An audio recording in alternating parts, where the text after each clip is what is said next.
क्रिस्त में मेरे प्रिय भाइयों और बहनों, आज हम खजूर इतवार मना रहे हैं और इस त्योहार का, इस महापर्व का वैकल्पिक नाम है दुख भोग रविवार। खजूर रविवार, खजूर इतवार और दुख भोग रविवार। इसी दिन यरूशलेम नगरी के लोगों ने यीशु का स्वागत एक राजा की तरह किया। यीशु राजा को गौरव दिया, उनकी स्तुति की।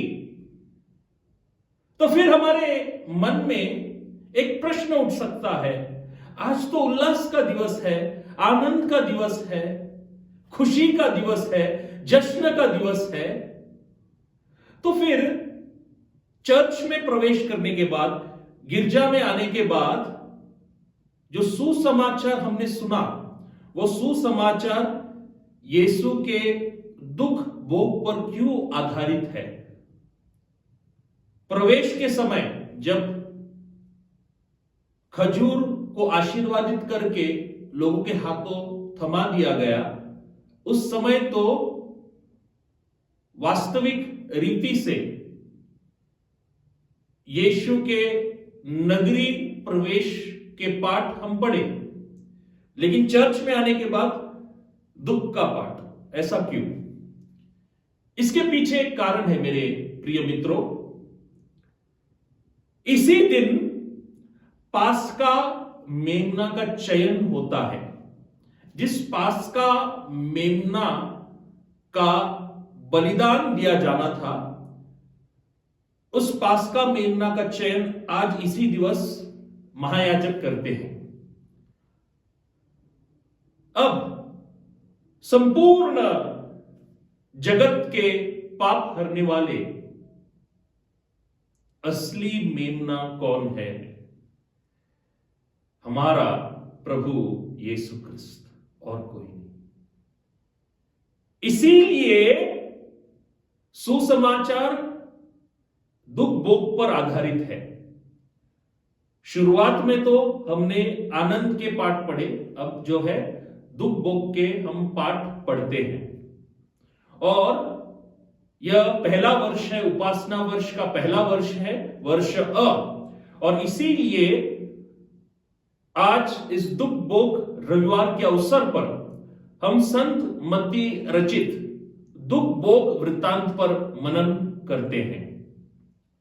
संत मत्ती के दुख भोग वृत्तांत की एक विशेषता है। क्या है ये विशेषता?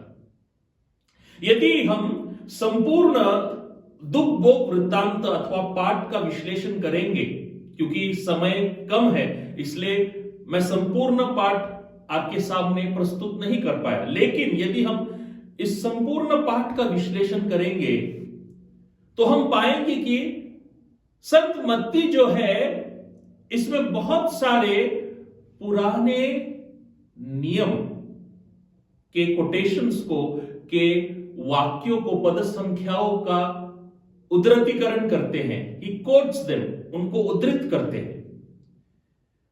बाकी जो सुसमाचार प्रवर्तक है वह भी इस बात को उद्धृत करते हैं, लेकिन संपूर्ण तीव्रता से और विशेषता से अधिकतम उल्लेख जो है पुराने नियम का संत मत्ती करते हैं। हम देख सकते हैं जब यीशु की गिरफ्तारी हुई, तब भी यीशु जो है पुराने नियम के बारे में बताते हैं, लेकिन तब धर्म ग्रंथ कैसा पूरा होगा उसमें तो लिखा है कि ऐसा ही होना आवश्यक है। साथ ही साथ हम देख सकते हैं कि जब यूदस आत्महत्या करता है,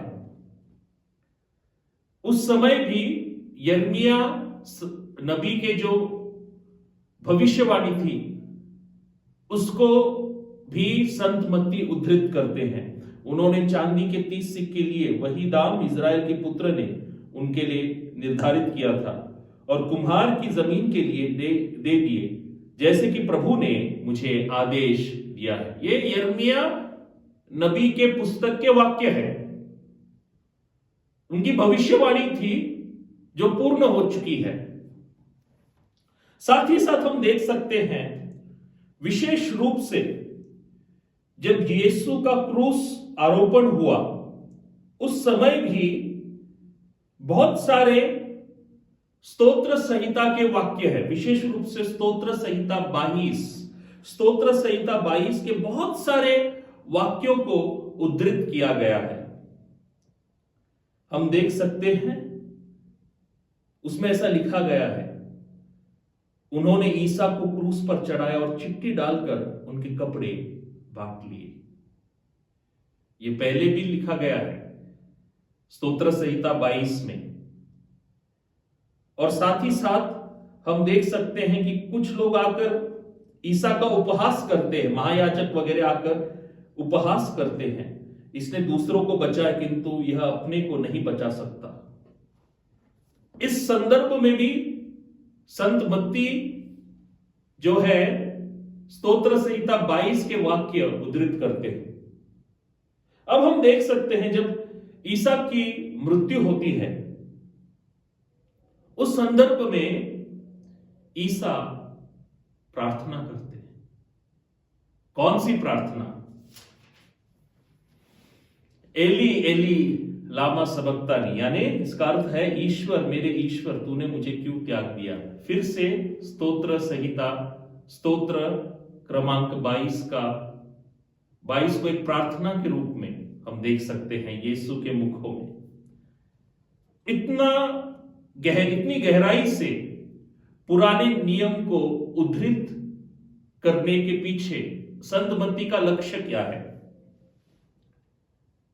संत मत्ती स्पष्ट करना चाहते हैं कि यहूदी संकल्पना जो है क्रिस्त के बारे में, मसीह के बारे में, वह संकल्पना झूठी है। यहूदी क्या समझते थे? क्रिस्त आएगा, रोमियों को भगाएगा और अपना राज्य स्थापित करेगा और हम उल्लास करेंगे, आनंद मनाएंगे। लेकिन पुराने नियमों के इन भविष्यवाणियों के द्वारा, वाक्यों के द्वारा संत मत्ती स्पष्ट करते हैं कि मसीहा का लक्ष्य यह नहीं था। मसीहा जो था वह संपूर्ण मानव के लिए है, संपूर्ण मानव वंश के लिए है। और वह मसीहा जो है दुख भोगेगा, क्रूस उठाएगा, पुनरुत्थित होगा।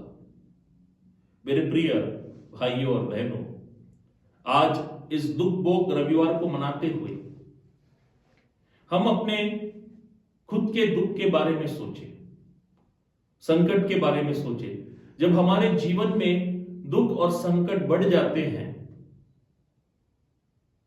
क्या हम उसमें ईश्वर के वरद हस्त को देख पाते हैं, ईश्वर की योजना को देख पाते हैं?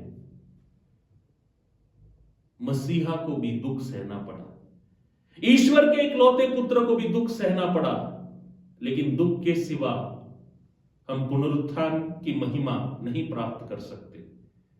तो आइए यीशु के सही शिष्य बने, क्रूस उठाकर उसका अनुगमन करें। आमीन।